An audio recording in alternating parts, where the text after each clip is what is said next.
बिस्मिल्लाहिर्रहमानिर्रहीम। अस्सलाम वालेकुम 10th क्लास। बेटे हम पढ़ रहे थे मिर्ज़ा मोहम्मद सईद। 2 दिन हो गए हमें इस चैप्टर को स्टार्ट किए हुए। आज इंशाल्लाह इसका एंड होगा। इसकी बाकी रीडिंग जो है चलें स्टार्ट करते हैं। सफ़ा नंबर 16 और 17। मिर्ज़ा साहब की ज़िंदगी इस पैराग्राफ से स्टार्ट लेंगे। मिर्ज़ा साहब की ज़िंदगी बड़ी सीधी सादी थी। कर्रो फरियाद ठाट बाट से कभी नहीं रह रहे थे। वो यानी शाको शौकत से नहीं रहते थे। घर की सवारी हमने इनके पास कभी नहीं देखी थी। मैदे के मरीज़ थे, यानी उन्हें मैदे का मर्ज़ था।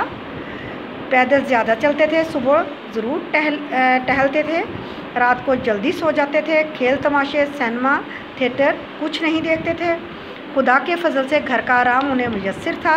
उनकी बेगम भी अदबी ज़ौक़ रखती थी, यानी वो भी पढ़ने लिखने की शौकीन थी। वो एक नावल इनके भी शाया हो चुके हैं, यानी उनकी बेगम के।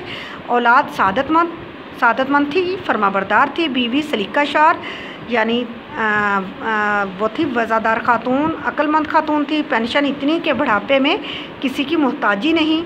खाना सादा होता था, लिबास सादा था, रहन सहन भी सादा। फिर एहतियाज हो तो किस बात की, यानी उनमें लड़ाई या झगड़ा या कुछ भी ऐसी चीज़, यानी बनावट किस बात की हो, किसी बात की नहीं थी। कुल्बे मुतमइन्ना की दौलत से माला माल थे, यानी मुतमिन दिल की सुकून, कल्बे मुतमइन्ना यानी दिल का सुकून उनको बहुत मुयस्सर था। रेडियो पाकिस्तान कराची से 12 साल पहले एक प्रोग्राम दानिश कदा शुरू किया गया था, जिसमें 4 दानिशवर बुलाए जाते थे। 4 दानिशवर यानी अक्लमंद, यानी पढ़े लिखे समझदार, और सुनने वालों के सवालों के जवाब फिलबदिया दिया करते थे, यानी फ़ौरन जवाब दिए जाते थे। मैं मेरे सवालात की खिदमत अंजाम देता था।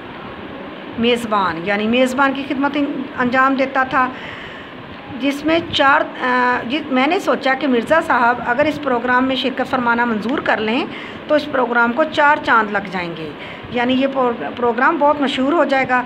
चुनाचे मैं मिर्ज़ा साहब की खिदमत में हाज़िर हुआ। अर्ज़ मद्दा सुनकर मुतबस्सम हुए, यानी उन्होंने मेरी बात सुनी, अर्ज़ सुनी तो वो मुस्कुराए।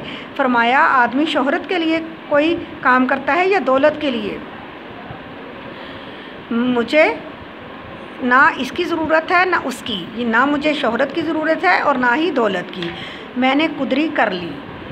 मैंने उनसे इसरार किया। मिर्ज़ा साहब टस से मस ना हुए, बिल्कुल उन पे असर ना हुआ।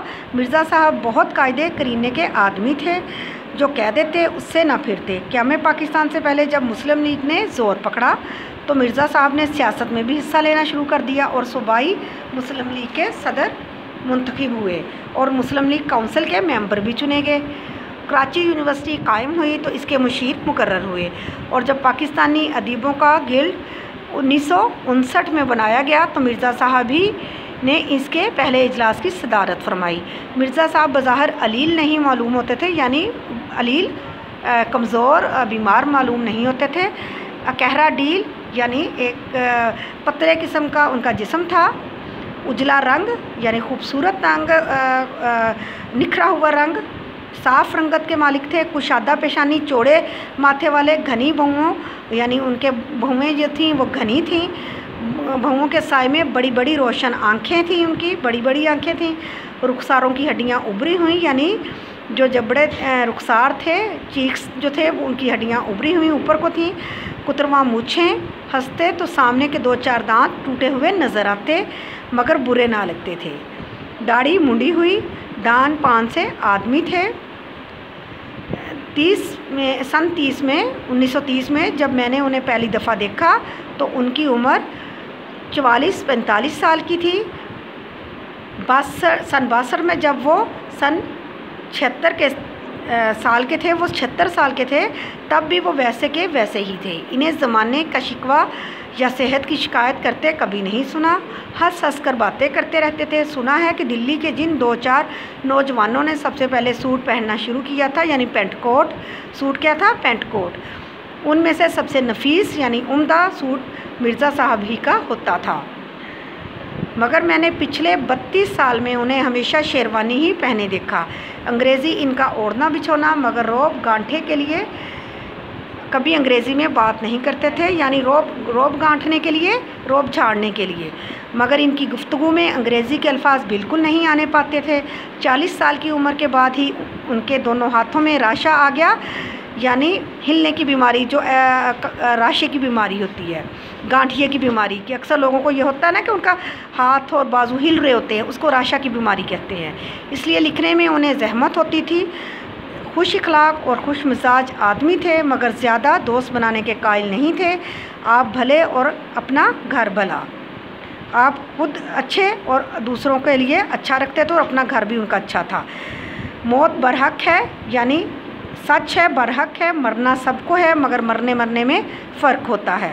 مرزا صاحب نے خاصی عمر پائی، مگر ان کی وفات کا صدمہ یعنی دکھ اس لیے زیادہ ہے کہ ایسے قابل، ایسے شریف اور ایسے وفادار طور طریقے والے وفادار لوگ زمانہ اب پیدا نہیں کرے گا۔ ایسے لوگوں کو، ایسے اچھے لوگ زمانہ بار بار پیدا نہیں کرتا۔ افسوس کہ پروفیسر مرزا محمد سعید اب وہاں ہیں جہاں ہماری نیک آرزوئیں رہتی ہیں۔ ایسی جامع العلوم ہستی، یعنی جس میں علم کا سمندر تھا، جس میں علوم کا مجموعہ تھا، محروم ہونے کا ہمیں جتنا بھی غم ہو کم ہے، ان کے بچھڑ جانے کا ہمیں جتنا بھی غم ہے اتنا ہی کم ہے۔ اب کہاں لوگ اس طبیعت کے، اس طرح کے لوگ اب کہاں پائے جاتے ہیں جیسے مرزا صاحب تھے۔ ٹھیک ہے بیٹے، بہت اچھا لیسن ہے، اور کتنی خوبصورت باتیں، کتنا پیارا تھا، اور ایسے لگ رہا تھا جیسے ہم اسی زمانے میں پہنچ گئے ہیں۔ ٹھیک ہے، آپ نے اس کو اچھے سے یاد کرنا ہے، اور آپ اس کو تقریباً 3-4 دفعہ پڑھیے گا، اور انشاءاللہ آپ کو اس کا خلاصہ بنانے میں کوئی دقت پیش نہیں آئے گی انشاءاللہ۔ اوکے، اللہ حافظ۔